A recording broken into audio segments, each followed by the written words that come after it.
Welcome, everyone, to the Firing the Man podcast. On today's show, we are joined by Josh Dittrich. Josh is a visionary entrepreneur, seller, investor, advisor, husband, and father of five. Most recently, he built and sold 2 e-commerce businesses for 8 figures and was recently featured in a Business Insider article about how he did it. This has inspired him to write the book Aggregator Navigator, the ultimate guide to maximizing the exit of your Amazon brand to demystify the selling process of selling to an aggregator. He's also the founder of brandedseller.com, helping Amazon sellers strategize and maximize their exit. Brandedseller.com also provides stunning low-cost video and listing content. Welcome to the show, Josh. How are you doing? Good, guys. Good morning. Thanks for having me. Yeah, absolutely. Absolutely. So first things first, let's dive into your path as an entrepreneur, and we can go as far back as you would like on this question.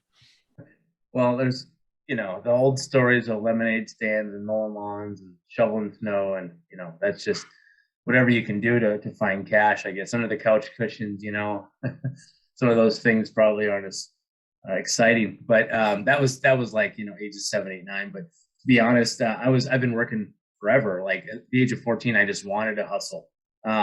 So I think the real entrepreneurship itch came from this whole e-com thing and in my late, probably mid 20s, where I just had this matter of when, not if, I wanted to leave corporate. And it was a matter of just trying things online. And I don't know if you guys ever tried Amway, but Amway gave me a flavor of like the idea around, earning potential and earning passive income and making money while you're sleeping. And so Amazon, eBay, e-commerce made sense to me after Amway failed to try to just sell things and flip things. So yeah, a few failed ventures, buying rings, direct import from China, tungsten rings. I was getting married at the time, and $300 ring at the jewelry store that I could buy for $4. I was like, hey, this could be good.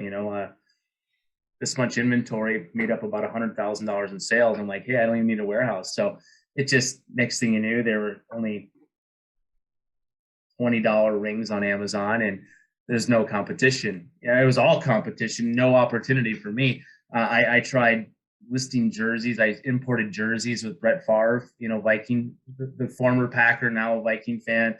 And I was walking around the Metrodome area trying to sell those jerseys to the tailgaters. And, these are just the scrappy ones. More recently, before that, before I actually went to full-time entrepreneurship, was a side hustle gig was selling to my potential new employer. I was selling water filters while I was at Best Buy.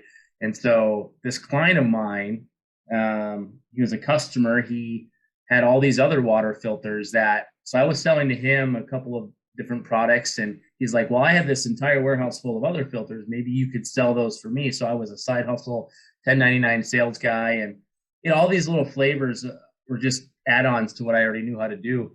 But, just dabbling until it really made sense. And I got to learn by working for someone else and failing and probably sometimes losing money, on someone else's dime before I figured out how to make it make sense for myself. But always looking for opportunities as a kid. And whether it was in my mid-20s or my teen years, it was about working hard and figuring out the next hack,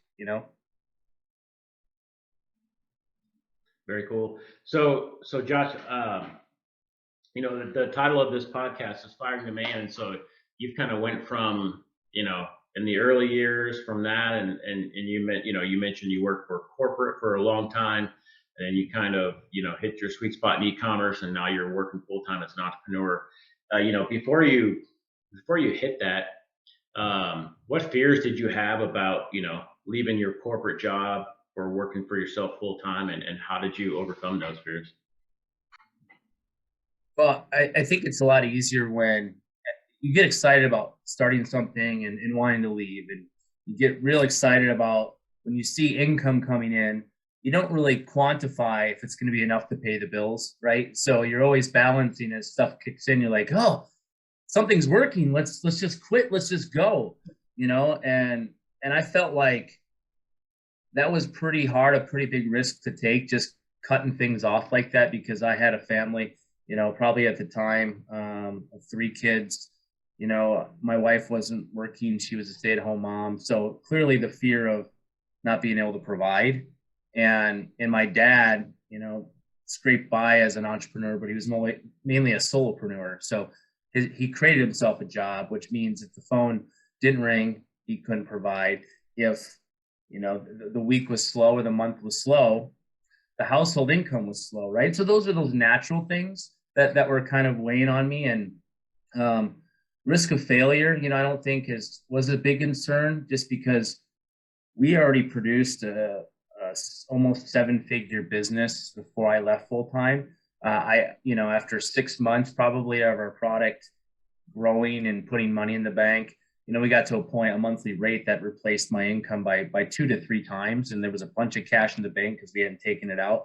So that was the strategy against that fear, being able to be comfortable and replace my income prior to leaving. But the biggest fear of all was like, just telling the boss I'm done, and it was like trying to think through what that should look like perfectly. But it ended up being a couple of times, I'm done, I'm going to leave. And then maybe it's not time. But when I finally said it, it actually was a 6-month process to leave because of how involved I was in the leadership team of the business we were in. It was an e-com business. But it was great because that was an extra 6 months of buffer, right, to continue to build that reserve stack. So, I think the two big ones were just providing, but the second one was like, how am I going to tell this guy that took a chance on me 7.5 years ago, who knew I was going to leave, but I was going to leave without him.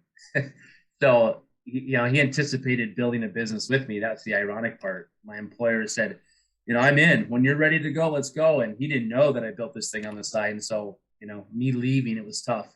He had seen us building other ventures together. And so, yeah, that was it was tough, but we got through it and put together a plan to exit and a transition plan that made sense. And, all these things, hindsight's 2020, are usually not as bad as we make them be at the time. Right. But yeah, that's it.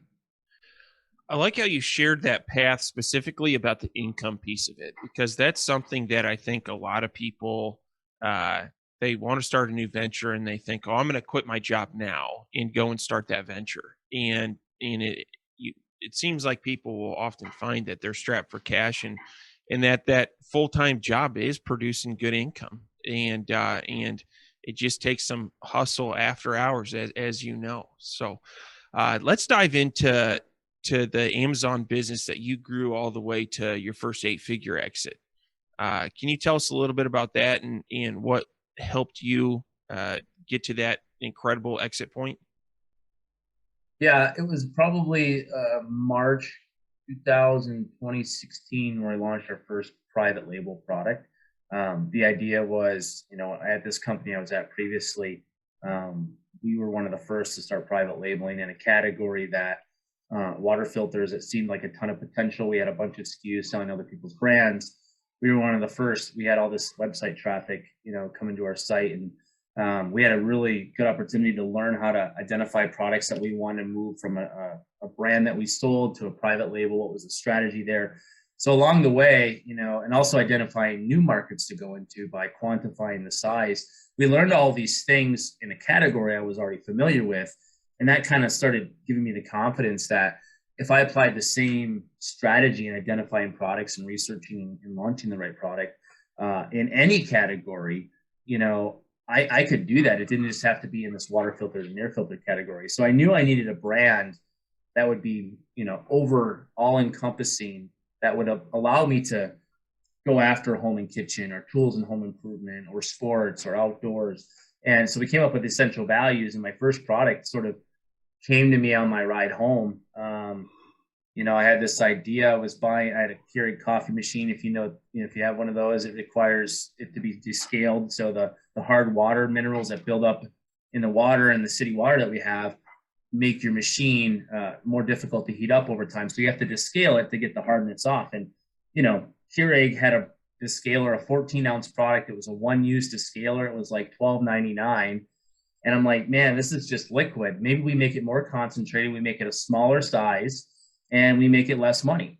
And so we did an 8-ounce. It weighed, quite a bit less. So we were able to hit the lower tier down on the FBA fees and kind of reverse engineer a concentrate that would allow 2 uses in one. So we marked it as a 2-in-1 solution for $10.99 instead of $12.99. So the idea of essential values, the brand was born that we could take a product that added value in any category, utilize that brand and be a lower cost alternative. Similar to the way Target Up and Up would sit next to Advil on the Target shelf, or same with Walmart, great value next to Advil on the Walmart shelf. So that was our strategy, but that was side hustle for a year and a half, full time in 2017, and went from just a handful of products I started on the side hustle to over 170 ASINs. And about 2 years in, I hired my brother. He helped us launch a new product after going to a Prosper show a number of years ago. He's like, "This Amazon thing's cool. How do I get started?" So we engaged with him, and I was like, "Dude, you got to leave your corporate job." He's like, "Let me see if we can figure this thing out." So he started producing products for us. We were paying him a commission, and it got to a point where he needed to. It really made sense for him to consider leaving and coming on full time. And so then we went from like 30 products to the 170 over the next 3.5, 4 years until this last March we sold. And so our 12-month trailing revenue was 10.3 million when we sold. And so, building a brand from 0 to 10 million in 4 or 5 years, it's a ride, it's a journey. And the most exciting part clearly was exiting and seeing that. But for us, it was unique because we were able to keep a lot of our team on and have a contract. But it started out as this idea: when am I going to leave? What am I going to do okay, I think I know what I'm going to do. Let's find a brand that's going to work. But amazing journey. And I just never imagined that I would be able to have a job or a new venture that would give me time and money, and then eventually build an asset and sell it was as mind blowing as we were tracking multiples. We saw the market really trending up, and we knew it was time this last year with aggregators flooding the space. So quite the ride for sure.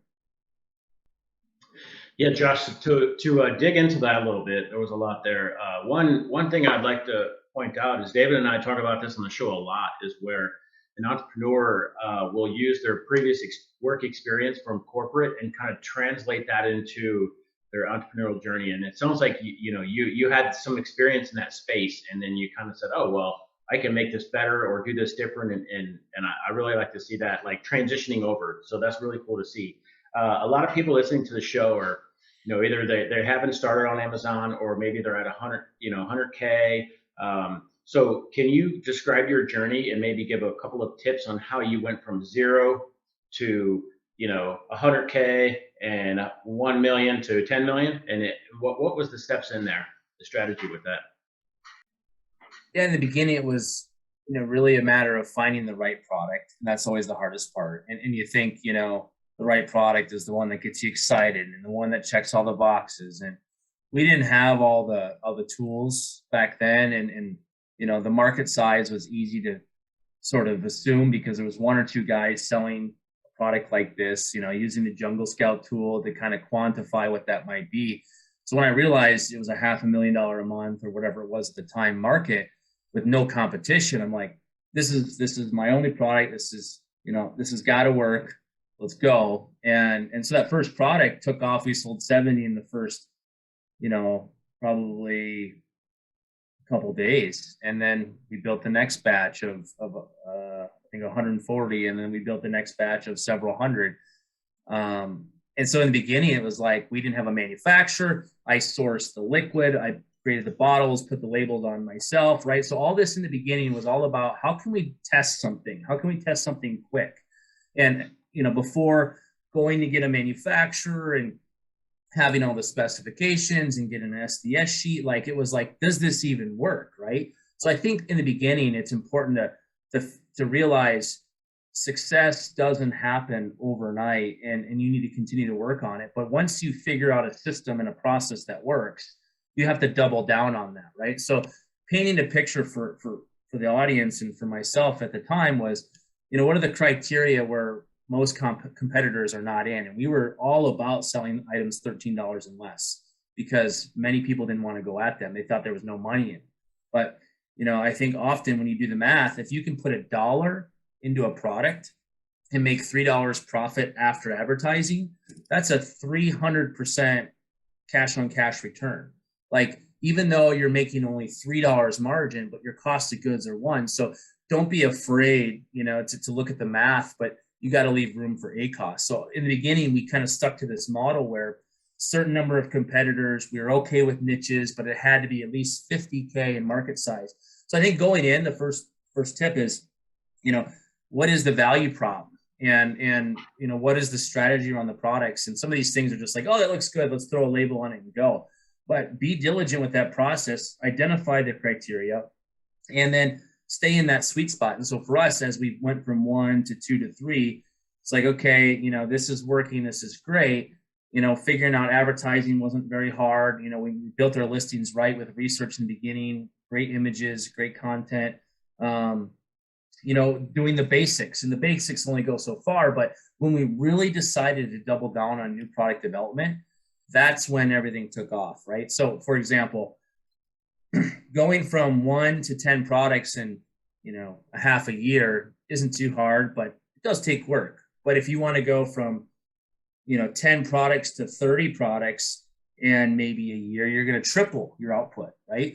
Well, that takes a lot of cash. So we were looking for ways to test things quickly and easily with doing our own labeling, with doing our own kitting sometimes, the simplest way possible, instead of having to source, a finished good and buy 5,000 pieces right away, right? So there's a fine line between going all in and having a manufacturer get you the lowest cost, thinking you're going to sell it, as opposed to testing it with a small amount, even if you have higher cost of goods, just to prove that there can be traction, that there's going to be interest in the product, that the product's going to convert. So back then, though, it was easier to launch products. You could do reviews in exchange for free product, and a lot of that changed over the years pretty quickly. So it was a matter of just continuing to stay behind really the path to scale, and knowing your market share knows how much, provides a quantified data point that gives you an idea on how much opportunity there really is. So a couple of nuggets there, I think, for sure. Definitely. You talked about sourcing products and launching then versus now. And I think we're kind of getting to the more competitive landscape that we're operating in. Now, obviously, I take it you've exited and jumped right back into e-commerce. Is that correct? The second brand, sort of in parallel to the closing process. So, plan to do it right again. And yeah, exactly. We're 30 products into our new brand already after 6 months. Okay. So if you don't mind me asking, in terms of, forming criteria in this new age of competition on Amazon, what are some characteristics of products that you're looking for, and where do you see opportunities in the next couple of years? Yeah, I mean, it's definitely exciting to get captivated by a market that's doing millions of dollars a month, right? But it's also very, very intimidating to see, 30 results on the first page of Amazon with nothing less than, 2,000 or 3,000 product reviews, right? So you're absolutely right that the landscape has changed.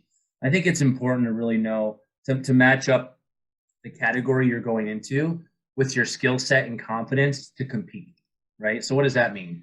Well, if you're going into a really, really heavy category, you need to be confident, though, that the tactics that you use, the product category, the differentiation, the pricing strategy, all these things,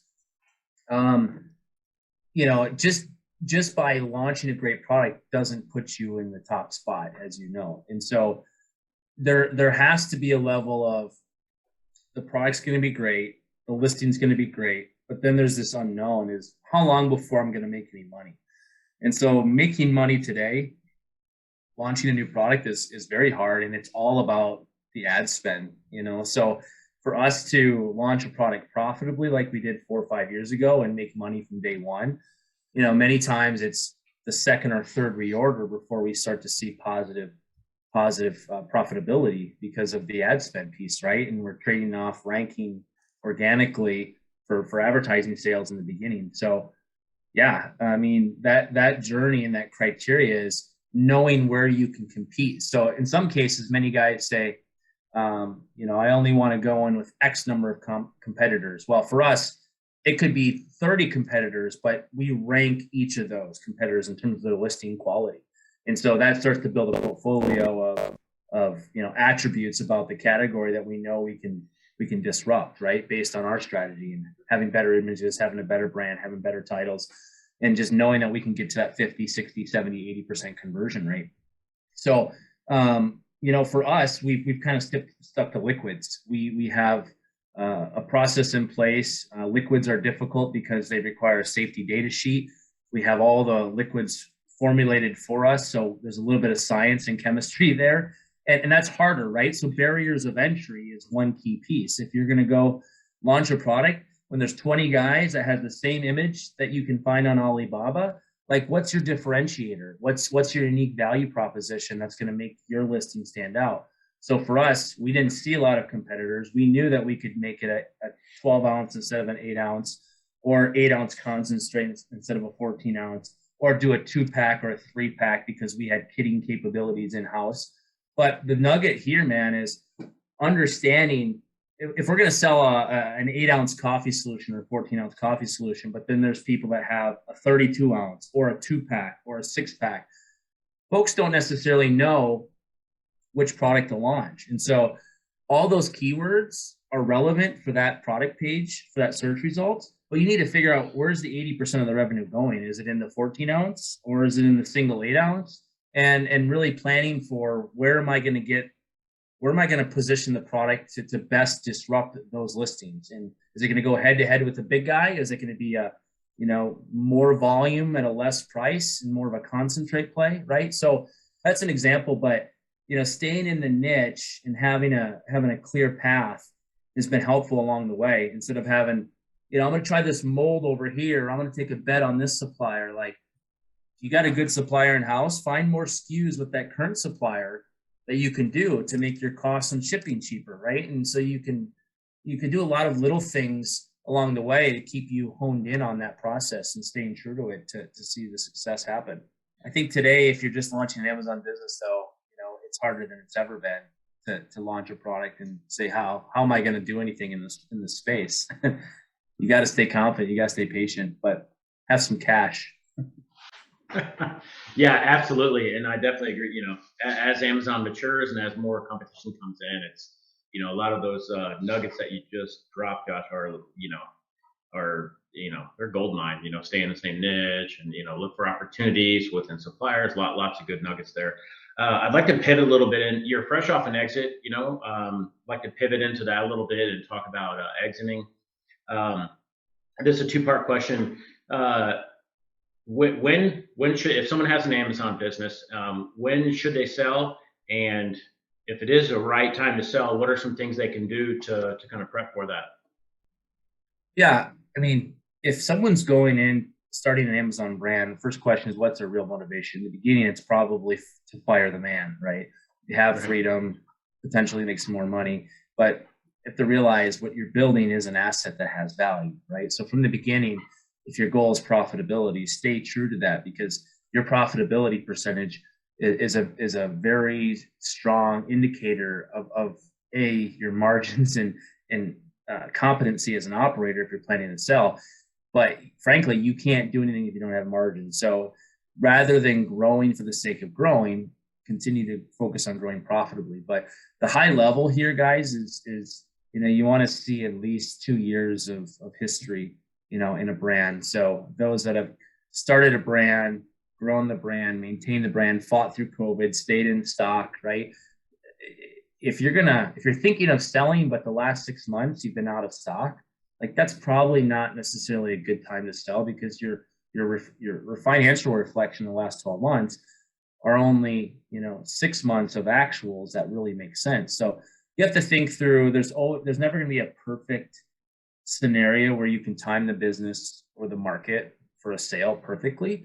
But if your business is growing, if it continues to grow healthily, if your concentration of sales are primarily Amazon US FBA, if your percentages of margin are net would be 15 plus. Some basic things to work on are just making sure your books are in line. And what I mean by that is we started 2 years prior. We knew our books were sloppy in the beginning when we first started. We were just coding deposits in there. We weren't doing gross to net, right? So if Amazon paid us $100, we coded $100 as sales instead of 200 minus commissions minus FBA fees. So taking your accounting seriously, right? Making sure if someone were to open your P&L, it looks like a real business. It's not just in a spreadsheet or a helium-10 profits report that you dumped out. You want to run a professional business. So that means also moving in as quickly as you can into accrual-based accounting as opposed to cash basis. Cash basis throws off your profit because if you make purchases on inventory, you're expensing that right away as opposed to putting that inventory value on your balance sheet. So those are mistakes I made early on. Like, okay, we got this thing going. Let's just sell. If I write a PO, that's going to go to cost of goods. If I sell something, that's going to go to income. Well, making sure you're in accrual is going to save a lot of effort down the road having to go back and undo that if you decide to sell and you've been 6 or 8 months going the other direction. It's a lot of work to go back and undo that. So those are a couple of things, kind of quickly, but also having in your mind a buffer or an idea of when you want to sell. So if your goal is to build a $10 million business, you're going to have challenges and it's going to be work along the way, and that's fine. But is there a chance you might need to sell or want to sell early? Sure. You don't need to hit 10 million necessarily, but you need to identify, if you do the math, what does that exit look like, especially after the taxes, right? So just for example, let's say you sell a brand for 7 figures. You have $1 million exit. Okay. That's awesome. But are you going to retire on that? And you might, if it's $1 million liquid and you have a good place to park that cash and you don't have a very expensive lifestyle. But timing is also that $1 million exit after taxes is, probably less than 700,000, and you no longer have a monthly income. So, can you recreate your income with that 700 grand by investing it? I don't know. It'd be pretty tough, if you're making hundreds of thousands a year. So figuring out the right time is tough, but I think ultimately if you're building to sell, you should be doing the key things all the way through and staying true to that. So, for us, it was, we knew we were going to sell, but we gave ourselves a 5-year runway to build it. And then probably by year 3.5, year 4, it took us 5-6 years to sell, but I guess I'm thinking through the timeline of us going back 2 years ago to get our books in order. We knew that we could sell on a moment's notice if the market was hot. And so we took advantage of that in 21 when the multiples were going up, being able to get multiple offers because of all these aggregators to the table. So, for us, we were ready to sell, not because we had been putting it on the market and trying to sell for the last year, but because we had done the prep work ahead of time so we could produce the financials that they needed. Very nice. Very nice. Now, keeping along with that example of the person that's getting ready to sell, you had mentioned a lot of prep steps that you had taken in advance of exit. But what, when someone's deciding, do I go with a broker? Do I not go with a broker? What are some things that they should be weighing? And, in the end, what would you recommend? Yeah, it's a fair question because most folks that are listening, doesn't matter the size of your brand, the aggregators are out there and they're letting you know that they're wanting to buy your business, right? And you could have a couple products and, you could have a couple thousand products. It doesn't matter. Aggregators are knocking on doors. And so the question ultimately is, when you go to sell a business, you have 2 aspects of it. One is, am I going to be able to find the right buyer for my business to maximize the exit? Is it going to be a strategic, or is it just someone that's going to want to operate, right? Most of the space, the professional buyer world, is aggregators. So I say that because broker is a great strategy if it's a mystery on who the buyer might be, or you want to turn over a lot of rocks to figure out who those buyers might be, right? So the day and age we live in now is all the aggregators that are out there, you can find the size that they are. You can find how many employees they are. You can find a whole list of them just by doing some Googling and research, right? So the first question is, who is your buyer? Well, if you can answer that yourself and it's an aggregator, That's half of the battle. The other half of the battle is your comfort level in navigating an exit, right? So are you comfortable talking to your financials, being in the P&L, talking about the ebbs and flows of the business, talking about your unique selling proposition, and representing your brand in the most light. So a broker is trained, right, to put and represent your business in the best light to maximize the sale. If you can do that, you have a strong shot between find the list of buyers and representing your brand in the best light to maximize the deal selling it yourself without having to pay a broker. So I'm not anti-broker. I actually think brokers are very appropriate for certain businesses. FBA, if your entire business is USA FBA, it's a pretty cut and dry business model, right? But as opposed to something else, another industry not on Amazon, you may consider what a strategic buyer, would be. And in that case, a broker is going to be best to help you navigate how to find more strategic buyers to maximize your deal. So I think at a high level, if you're working on your business as opposed to in, and you have the capacity to navigate a deal. So like for me, I had a team of 12 people that are running the day-to-day. So for me to take on the opportunity to market my business, find the aggregators, negotiate with them, weed through the offers, talk back and forth, try to get the value up was a huge ROI on my time because I saved about 800 grand not paying a broker. And we increased our value probably by 2 to 3 million by running a competitive process. So getting multiple offers, allowing aggregators to go back and forth and bid up higher, drove the value of our business up. So if you can do that, that's very similar to working with suppliers, right? So if you guys are private label sellers and you're going to try to find a product, it's smart to go to 2 or 3 or 4 suppliers to have widget X or widget Y made. Why would you go with the first guy you talk to, right? So many sellers are familiar with that process. That's a similar skill set to selling your business. You need to be able to speak to your brand. You need to be able to target the right price point that you need to see a successful product launch. Same thing with your business. So, I think those are the basics kind of going in line there.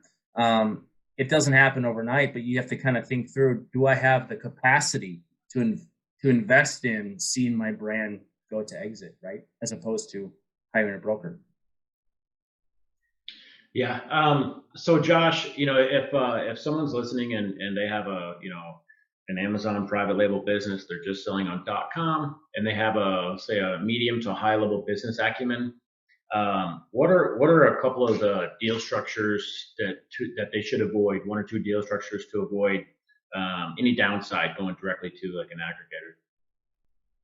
Yeah, this is a big thing that I talk about in my book too, and things I've done to help other clients. So, as I exited, I felt really passionate about the need to help other sellers because it's not every day that you get to build a business, build a brand, and then have a chance to sell it for millions, right? So if you screw it up, you only get the one shot. You can't go, oops, I signed a deal with you, but I should have gotten more from this other guy. You sign the deal, you're going to end up moving forward. So you don't want to learn these lessons the hard way.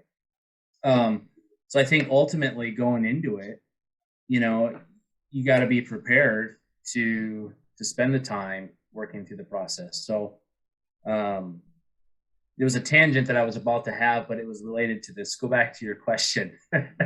So yeah, deal structure. If deal structure. Someone wants to go directly to an aggregator, what are some deal structures to avoid minimizing downside? Yeah. So the deal structure is important. It's like number 1 on the list. Most deals are going to look very similar, right? They're going to be a cash at close, multiple, right? And the multiple cash at close is typically 3 to 4 right now, sometimes 5, but you have to be very careful. So the first point here about deal structure is making sure that your SDE that you're reporting, let's say it's 500,000, that your buyer is agreeing that it's 500,000 going into it. Because we've seen a lot of folks use multiples, high multiples to appear that they're doing a high multiple, but they're not giving you full credit for your SDE, right? So for example, I have a 500K SDE business. One buyer might give me an 8X, but they're only giving me credit for 250K SDE. Well, that's the same as a 4X, right? With using my SDE. So upfront, doing a great job of just being very clear on your SDE and how you got to it. And when you get an offer, using the right math to ensure that your multiple's in line with market. So you have your baseline SDE, then you have your inventory. Make sure you're getting inventory and your AR in addition to the multiple. Okay, so here is a key piece.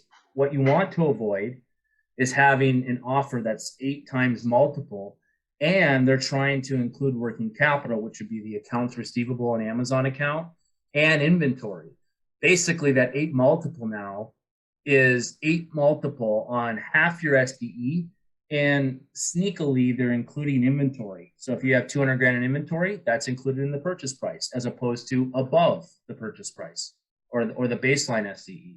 So I've seen lots of deals, but you need to be able to spell out the multiple on the SDE, and then whether inventory and accounts receivable is on top of that or if it's inclusive, because that inclusive number is a mystery till you close. They're looking for a working calculation, a net working capital calculation. So that's number one, is really on the cash up front. The second most important thing to avoid on the earnout side is a structure that only pays you if, right? So meaning you need to get to 500,000 next year in SDE to get $500,000 earnout payout. What if you hit 499,000? You're going to get 0 in that structure, right? So you're $1,000 in SDE short, you're going to get 0 earnout. So in my mind, the number one thing you can do on the earnout side is use the same math. Okay, how do they calculate that earnout? Well, it's 1 times your SDE is the $500,000 earnout payment. Well, what if instead of doing 1 time, you make it a percentage, right? So a percentage of the SDE, meaning if you did 499,000, you're going to get 100% of 499,000, right? Down to maybe as low as 250,000. They say, sorry, okay, the minimum has to be at least 250 as opposed to 500, which means now you're going to have downside protection. So the key here is you want to maximize your upside and minimize your downside by getting rid of fixed payouts as opposed to variable. I really like that advice. And this next question specifically relates to earnouts. And I'm curious if you agree with this opinion. There's been a flood of aggregators coming to the market. This is my opinion. I feel like there is a surplus of finance dudes and I would say finance dude is people are good at raising capital. I think there's a deficit of Amazon operators. It's a unique business to run and knowing the ins and outs. And so, my advice to someone selling would be, if it's a new fund that may not have proven themselves on the operation side of things, maybe go for that all cash up front deal.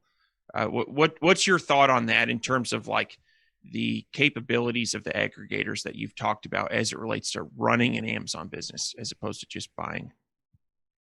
Yeah, no, it's huge. It's huge, right? So to your point, a lot of guys off of Wall Street have the ability to raise a fund, create a fund.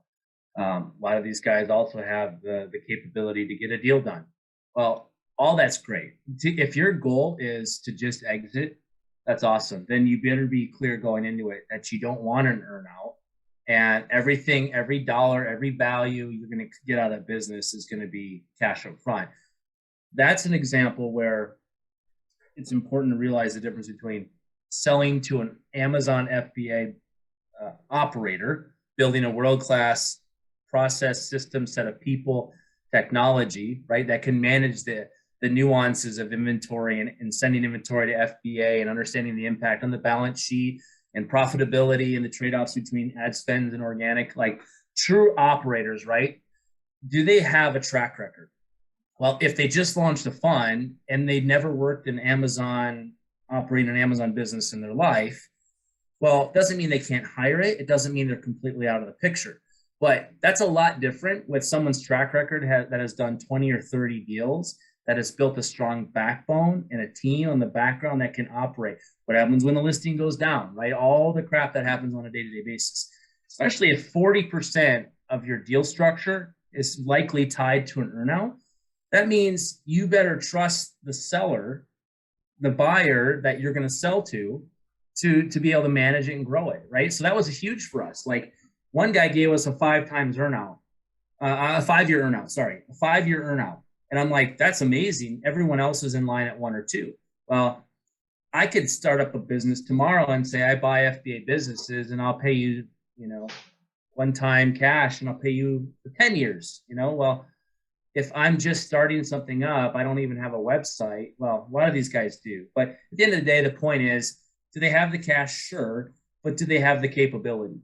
And that's one of the 2 of the 3 C's: cash, capability, and credibility. So are they real humans? Do they have a story? Do they have a background? Who's their leadership team? Have they had previous exits and previous success? Have they been in e-commerce? Right? So that brings some credibility to the table. But capability is the second biggest word. I don't care if you have the cash, but if you don't have the capability to manage dozens and dozens of brands efficiently, my earnout is as good as 0, right? So 100% agree with that. And, there's over 100 now. So how do you know who's credible and capable? Well, ask them if they've done any deals. Ask them how many deals they've done. Let's spend time talking to some of the brands that they've bought. Right? They should have no problem giving you a reference. And you want to know, did the first earnout come? Did the person that you're talking to earn his earnout? Or did they have to split hairs over it? And so a lot of these questions are really good because hindsight's 2020. Well, if they've never done a deal, there is no hindsight. Yeah, a lot of good nuggets there. I've got a friend right now that went through a deal directly with an aggregator, and the earnout it's questionable right now. And so this is huge if you're thinking about an exit and you're dealing directly without a broker and you're doing that. So definitely. On that note, so Josh, you wrote a book on Aggregator Navigator: The Ultimate Guide to Maximizing the Exit of Your Amazon Brand. Can you speak to that book and kind of why you wrote it and what nuggets are inside there? Yeah, it's not a huge read, but for me, I'm a guy from middle nowhere in Iowa, came to Minnesota with a plan to go to school and be a video broadcast guy. Quickly realized I love sales, I love people, I love e-commerce, I love business, right? And so taking something from 0 and having a $10 million exit in 5 or 6 years, if I can do it, anyone can do it. I'm an average Joe. And the reality is most of the preconceived notions here is that if you're going to sell, you need a broker. And I could have done that. And I did do that with a different brand, but a different brand that wasn't all Amazon. It made sense to hire a broker because the first question was, who is the buyer? It wasn't an aggregator. So I needed a broker to find that. But ultimately, like, if you think about it, when it's time to sell and you built something great, if you're in a position to not need to sell, is the best position to be in. Like for us, the Amazon brand was growing. We're going to continue to build this, but people are very interested in it. We're willing to pay us, a ton more than we imagined. And so I wanted to document this story about what to look for, how to navigate this. I didn't have the notes and the experience, been through this before, but I knew I loved and I was fascinated by the process. We bought a couple businesses before, but never sold. So for me, it was really about learning. So I took all the learnings I had, how to structure an earnout, how to get your financials in order, kind of soup to nuts, how to bring a list, of buyers to the table, how to run a process, all of these things inside the book.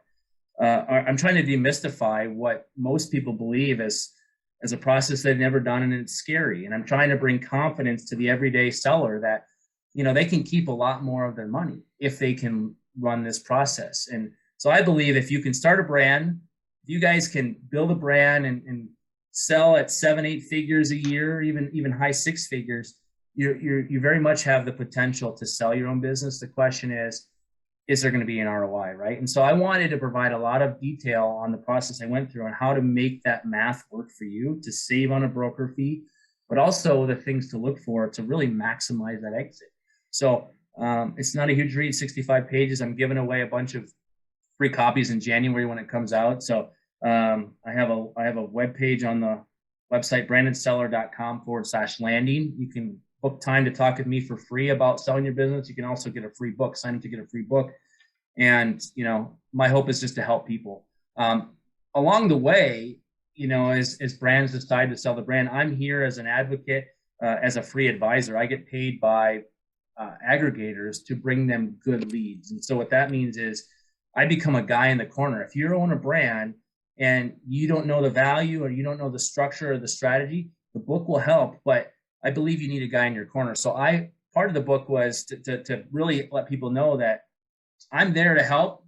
I don't charge any seller to sell a brand, to be a guy in their corner, to give them advice along the way.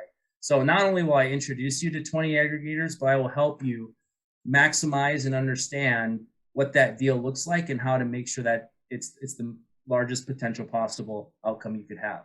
So that's kind of a combo, 1-2 punch of the book, and kind of why I wrote it, because you can sell anyone can sell their business. The question is, are you getting maximum dollar for it, right? And if you only have one offer, it's hard to get max dollar for it. You need to have multiple, so you need to run a process. So my book teaches that. All right, Josh, what is a branded seller, and how can your team help e-commerce entrepreneurs?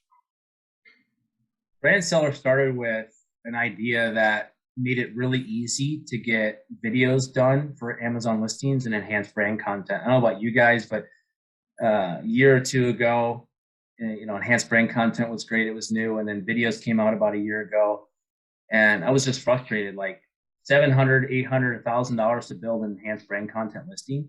And I had at this point probably 100 listings, and so 100 times $1,000 is kind of a lot of money to get listings done. So we wanted to create an easier way. And my team, both with videos and content, we produce great enhanced brand content and videos. That's kind of how it started, but that started prior to me selling the business, and that was the original intent. But branded seller now is becoming really an outsourced solution for any brand that wants to invest in growth and or an exit.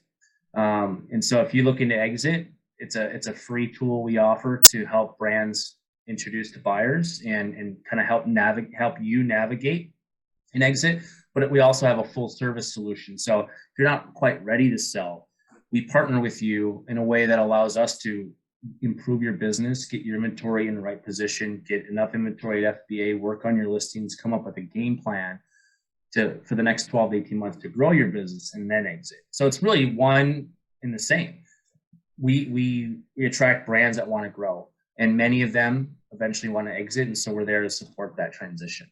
So that's branded seller in a whole, but it really started as this outlet of, hey, we want to create low cost videos. So we do $99 videos to be able to use sponsor brands video campaigns in your advertising. $99 videos to get your video to show up. These are videos designed for Amazon. So 25% of our paid search advertising came from videos within like 30 days of launching all of our videos. So it's pretty powerful. If you're not doing it, it's a huge tip. I think we do a buy one, get one free on the site as well. So feel free to check it out. Yeah, that's incredible. $99 video. So I wrote some notes as you were talking. So that's really cool. So Josh, I know we're coming up on time, and we only got probably half the questions done. So we're definitely going to have you back on the show in the future to go over some more stuff, man. Just a wealth of knowledge. So we have one last we have fire round. We send everybody through the ringer with the fire round at the end of the show. Are you ready? Yeah, let's do it. All right. What is your favorite book? Good to Great. Awesome. What are your hobbies? Pickleball, hanging out with my kids, and building businesses. What is one thing that you do not miss about working for the man? Tell me where to be. Awesome. What do you think sets apart successful e-commerce entrepreneurs from those who give up, fail, or never get started? Grit, man. Very nice. Excellent. Very nice. Josh, how can people get a hold of you? brandedseller.com. Take a look. There's all the web forms, the contact us forms. Go to me. Otherwise, you can email me, josh@brandedseller.com. Happy to help. I just love talking to sellers, brands that are looking to grow, brands that are looking to exit. It's free advice. It's free info. I'm not a pressure sales guy. I'm just looking to help. And if there's a win-win involved, great. If not, free advice is always free.